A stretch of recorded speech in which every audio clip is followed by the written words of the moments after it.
चलो भाई, आज अपना काहे का है, साइंस का लाइट चैप्टर है, ठीक है ना। टॉपिक का नाम है प्रकाश।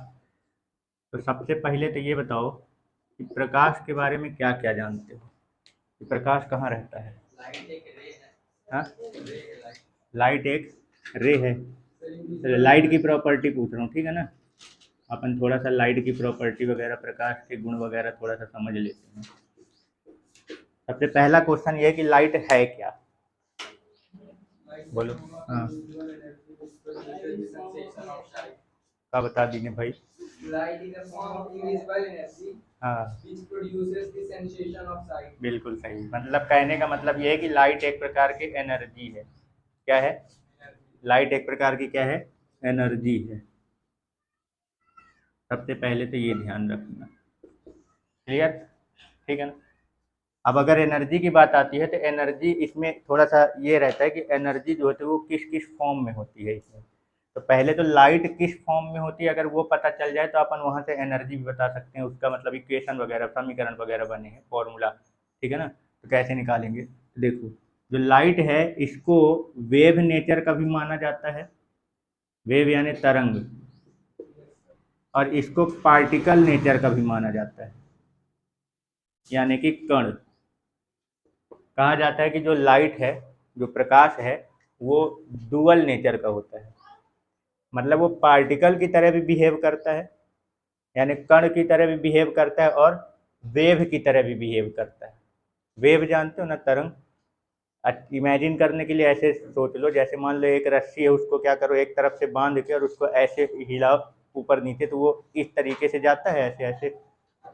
पानी वानी होता है वहाँ पे पत्थर मार दो तो देखते हो सर्किल के शेप में वो उठ, क्या रिंग टाइप का पूरे हाथ पानी में क्या होता है, ऐसे छोटे से बड़ा सर्किल पूरा बनता जाता है।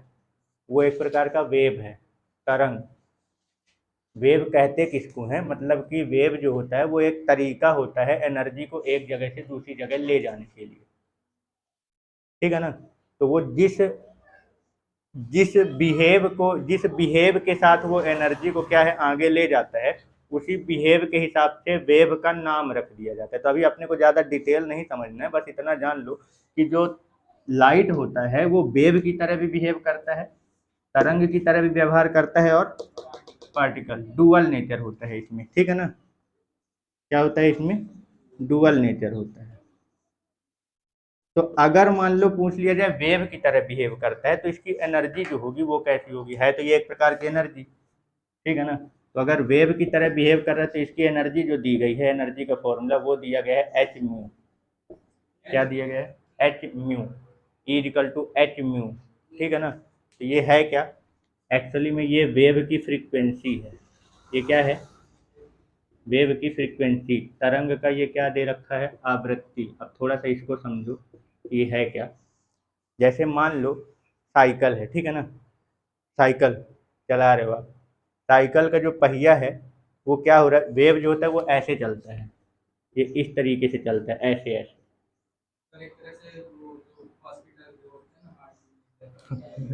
हाँ नहीं नहीं, वो भी सब हैं, वो वेव ही है वो सारी चीज़ें, ठीक है, बताए ना, सबका अपना नेचर, नेचर जिसका जैसा होता है उसके हिसाब से वो अपना पथ डिसाइड करते हैं। तो जैसे जो वेव होता है वो इस तरीके से चल रहा है, ठीक है। तभी यहाँ देखो, ये वेव जैसे यहाँ से चला, ये चल के ये वापस अपनी जगह पे आया इस वाली लाइन में, फिर अपना वैल्यू ये वापस रिपीट करेगा। अब यहाँ से दोबारा उसी तरीके की वैल्यू फिर से उसी तरह बिहेव फिर दिखा रहा है, ये देखो। अब यहाँ से फिर वो क्या करेगा, अपने बिहेव को रिपीट कर रहा है। मतलब कि ये इसको एक साइकिल बोला जाता है। जहाँ से ये अपनी प्रॉपर्टी रिपीट करने लग जाएगा मतलब उसकी दूसरी साइकिल यानी दूसरा चक्र उसका कंप्लीट हो चालू हो गया है। इतना समझ में आया? तो एक सेकंड में अब जितना साइकिल कंप्लीट कर लेता है, जितना चक्कर ये अपना लगा लेता है, वही उसकी क्या कहलाती है? फ्रीक्वेंसी कहलाती है, आवृत्ति। समझ में आया फ्रीक्वेंसी किसको बोलते हैं? जैसे मान लो तुम साइकिल चला रहे हो, साइकिल का पहिया जो होता है एक चक्कर लगाया, उसका एक साइकिल कंप्लीट, फिर अगला चक्कर लगाया, पूरा कंप्लीट कर लिया, दो साइकिल। तो एक सेकंड में वो कितना चक्कर लगा लिया, वो उसकी क्या कहलाती है? फ्रीक्वेंसी। इसी को फ्रीक्वेंसी बोलते हैं। कोई भी चीज़ एक सेकंड में अपने आप को कितनी बार रिपीट कर लेती है। क्लियर हो गया? ठीक है ना। तो ये जो म्यू है ये क्या है इसकी? फ्रीक्वेंसी। और ये जो एच है इसको क्या बोलते हैं, प्लांक कांस्टेंट बोलते हैं। क्या बोलते हैं, प्लांक कांस्टेंट। ये तो वेव वाले का एनर्जी का फॉर्मूला हो गया, ठीक है ना। तो ये म्यू जो आ रहा है ना, ये वेव में ही होता है, जो तरंग होती है उन्हीं में फ्रीक्वेंसी होती है।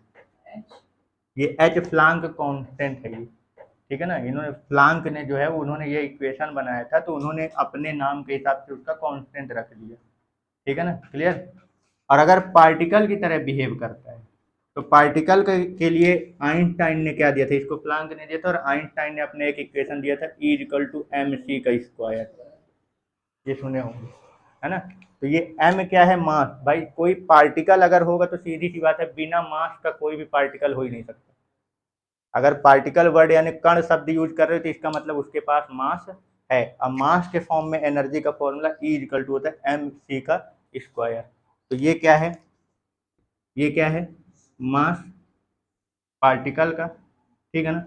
और ये क्या है, स्पीड ऑफ लाइट, हाँ, यानी कि प्रकाश की चाल। ये क्या है, प्रकाश की चाल, स्पीड ऑफ लाइट। और ये कितनी होती है, इसको याद रखना, कितना होता है, 3 × 10⁻⁸मीटर पर सेकंड। दिमाग में बैठा लेना इसको। लाइट की स्पीड कितनी होती है, 3 × 10⁻⁸मीटर पर सेकंड। मतलब सर अगर क्वेश्चन देगा तो हमको मास दे देगा क्या, हमको मास दे देगा और ये लिखा देगा, हाँ, मतलब बोल देगा कि ये पार्टिकल का मास इतना है तो उसमें एनर्जी कितनी हो गई, या हाँ ये फॉर्मूला लगा दोगे। मान लो पूछ लिया जैसे 1 किलोग्राम मास है, 1 किलोग्राम मास से कितनी एनर्जी हमको मिलेगी, तुम यहाँ 1 किलोग्राम रख दो और यहाँ सी की ये वैल्यू रख दो और सॉल्व कर दो, जो आएगा वही 1 किलोग्राम मास की एनर्जी कहलाएगी, ठीक है ना। तो ये जब कोई पार्टिकल हो और उससे एनर्जी, वो एनर्जी कितना लेके जाएगा, उसका फॉर्मूला ये है, समझ गए। तो दोनों फॉर्म का एनर्जी समझ गए फॉर्मूला, ठीक है। एम क्या है, मास ऑफ पार्टिकल, कण का द्रव्यमान है। और सी क्या है, स्पीड ऑफ लाइट, कितना होता है, 3 × 10⁻⁸मीटर पर सेकंड, ठीक है, क्लियर हो गया। अगला पॉइंट ये आता है कि एनर्जी है अगर ये, तो अभी जैसे मास के फॉर्म में अगर आता है और वेव के फॉर्म में, तो इसमें वेव कौन सी होती है, मतलब लाइट जो आती है उसमें किस प्रकार की वेव होती है, किस प्रकार के तरंग उसमें होते हैं। तो जो तरंगे उसमें चलती हैं, जो वेव चलती हैं, उसको बोलते हैं इलेक्ट्रोमैग्नेटिक वेव। क्या बोलते हैं, इलेक्ट्रोमैग्नेटिक वेव, विद्युत चुंबकीय तरंग। अगर पूछ ले कि किस प्रकार की तरंगे उसमें होती हैं, तो उन तरंगों को, उन वेव को किस नाम से जाना जाता है, इलेक्ट्रोमैग्नेटिक वेव।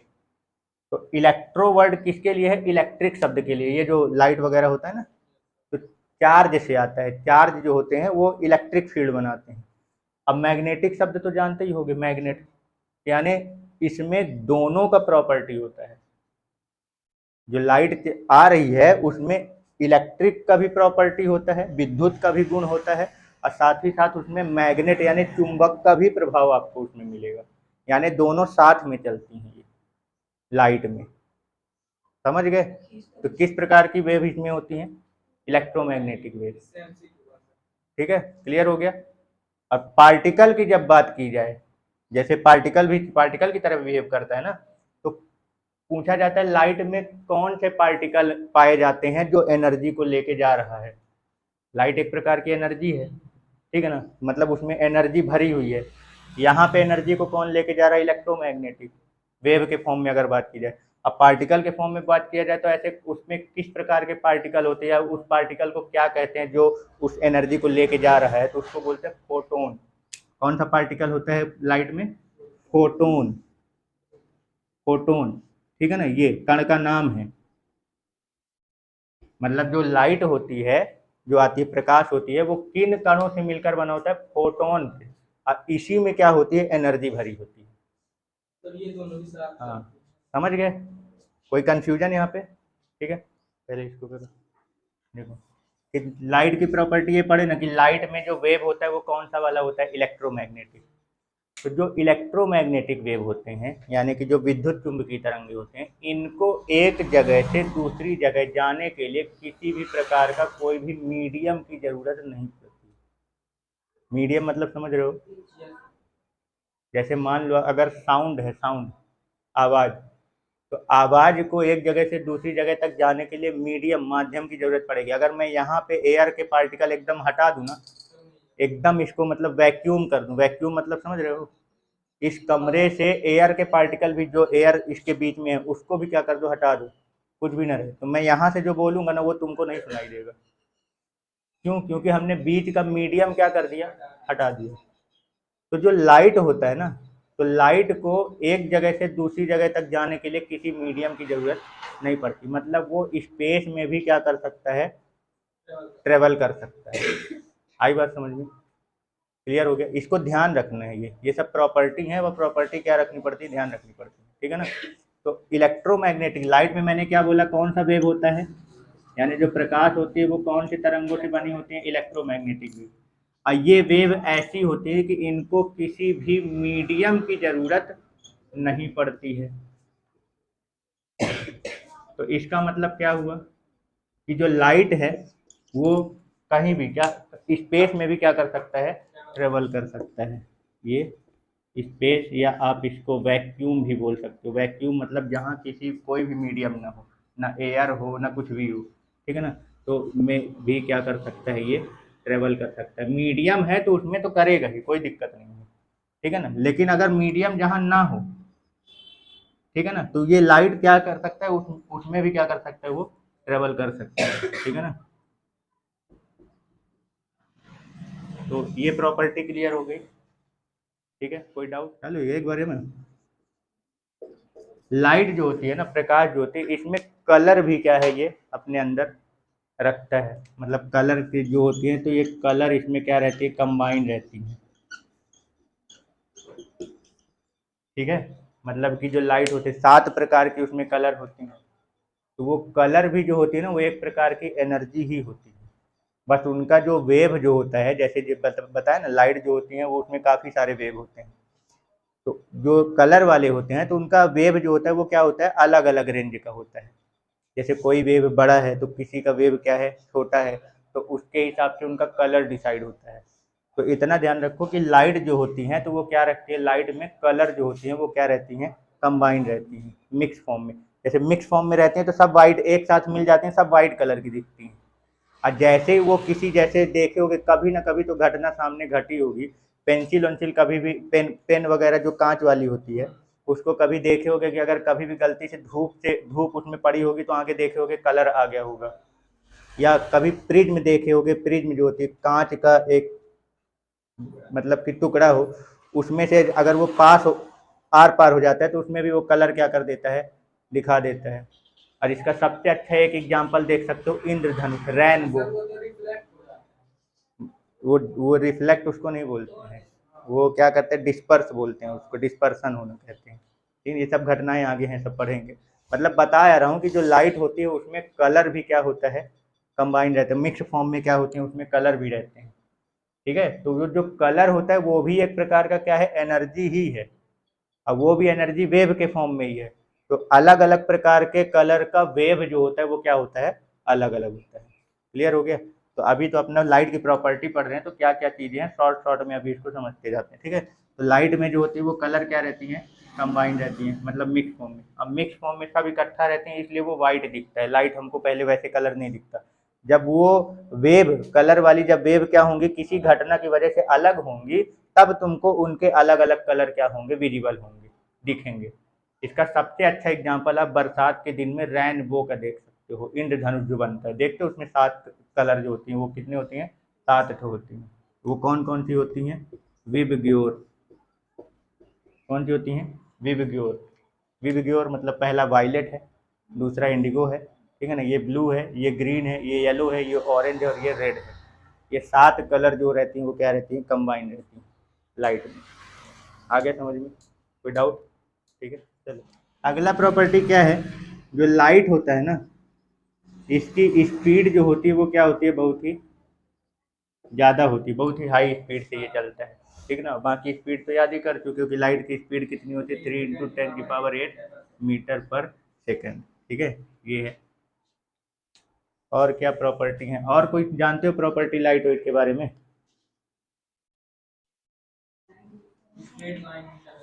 हाँ, जो लाइट होता है ये हमेशा कौन से कैसे ट्रेवल करता है? स्ट्रेट लाइन में। अच्छा, ये कैसे पता चला कि स्ट्रेट लाइन में ये ट्रेवल करती है? मतलब कौन सी ऐसी घटना है जिससे अपने को ये पता चलता है कि लाइट हमेशा स्ट्रेट लाइन में ट्रेवल करती है, सीधी रेखा में? अच्छा,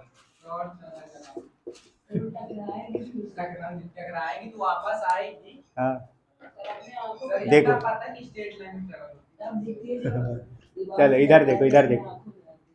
किसी भी ऑब्जेक्ट का जो शैडो बनता है ना, परछाई, वो यही बताता है कि लाइट जो होती है वो स्ट्रेट लाइन में ट्रेवल करती है। देखो, ऐसे मान लो, ये देखो मेरी परछाई बन रही है, ठीक है ना?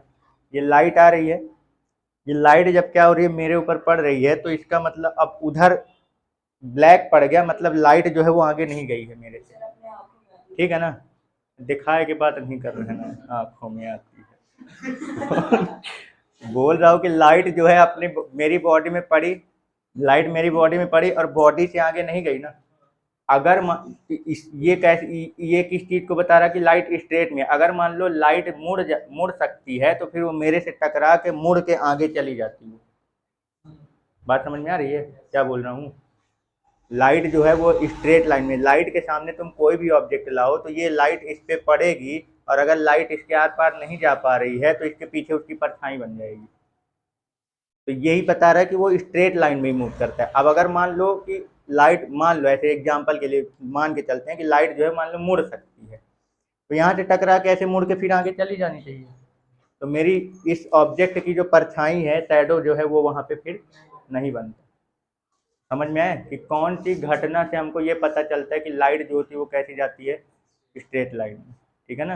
हाँ, चलो तो इसको लिख लो कि जो परछाई, परछाई यानी जो शैडो बनती है ना, तो इससे क्या होता है, अपने को पता चलता है कि लाइट जो होती है वो स्ट्रेट लाइन में चलती है। क्लियर? ठीक है, अगला चीज क्या है, सबसे बड़ी प्रॉपर्टी लाइट की। अच्छा ये बताओ, अगर मैं यहाँ अंधेरा कर दूं तो क्या तुमको कोई भी ऑब्जेक्ट दिखेगा? मतलब एकदम से अंधेरा वाला, वो वाला नहीं कि बाहर वाली रोशनी थोड़ी बहुत आ रही हो। रात में तुमको मतलब अंधेरा कर दिया जाए तो कोई चीज अपने को दिखती क्यों नहीं है? हाँ, अब आंखों में वाला बताना है, ठीक है ना? कारण ये है कि जो ऑब्जेक्ट है, उस हमें किसी भी ऑब्जेक्ट को देखने के लिए लाइट की ही जरूरत पड़ती है। समझ गए? यानी कि जो लाइट होता है, अपन को कोई भी ऑब्जेक्ट देखना हो तो ऑब्जेक्ट को, किसी भी वस्तु को देखने के लिए हमें किसकी ज़रूरत पड़ती है? लाइट यानी प्रकाश की ज़रूरत पड़ती है। अब ये कैसे होता है? कोई भी ऑब्जेक्ट अपने को दिखती है तो दिखती कैसे है? तो क्या होता है कि जब लाइट किसी ऑब्जेक्ट में पड़ती है और वो उस ऑब्जेक्ट से टकरा के डायरेक्ट मेरी आंख में आए, तब वो दिखेगी। अगर वो डायरेक्ट अपनी आंख में नहीं आ रही तो वो ऑब्जेक्ट आपको नहीं दिखेगा। अब जैसे मान लो तुम लोग जैसे बैठे हो, तब तुम लोगों को अपने पीछे की चीज क्या दिख रही है? देखना नहीं है मुड़ के, जैसे बैठे हो वैसे ही बैठे रहो। अब बस ये बताओ, क्या पीछे की चीज तुमको दिख रही है? दिख रही है? ये बताओ कि कोई भी ऑब्जेक्ट अपने को पीछे की अगर नहीं दिख रही तो इसका मतलब क्या है? लाइट जो है वो पीछे वाले ऑब्जेक्ट से टकरा के डायरेक्ट अपनी आंख में नहीं आ रही। अगर तुमको कोई भी ऑब्जेक्ट दिख रहा है तो इसका मतलब ये है कि उस ऑब्जेक्ट से लाइट टकरा के अब वो डायरेक्ट तुम्हारी आंख में आ रही है, तभी जाके तुम उस ऑब्जेक्ट को क्या कर पा रहे हो? देख पा रहे हो। और लाइट जहाँ बंद करो, बाकी का कहानी जानते ही हो, ठीक है ना? तो किसी भी ऑब्जेक्ट को देखने के लिए अपने को लाइट की क्या होती है? जरूरत पड़ती है। क्लियर? चलो एक प्रॉपर्टी और इधर से जान लो, समझ लो। लाइट जो होती है उसका सबसे बड़ा जो सोर्स है लाइट का, वो कौन है? लाइट का सबसे बड़ा सोर्स सन है ना, ठीक है ना? सूरज तो है भाई, यही सब तो है, तो ये ध्यान रखना है। लाइट का सबसे बड़ा जो सोर्स है, स्रोत, वो कौन है? सूरज भगवान है अपने, ठीक है ना? सन। क्लियर?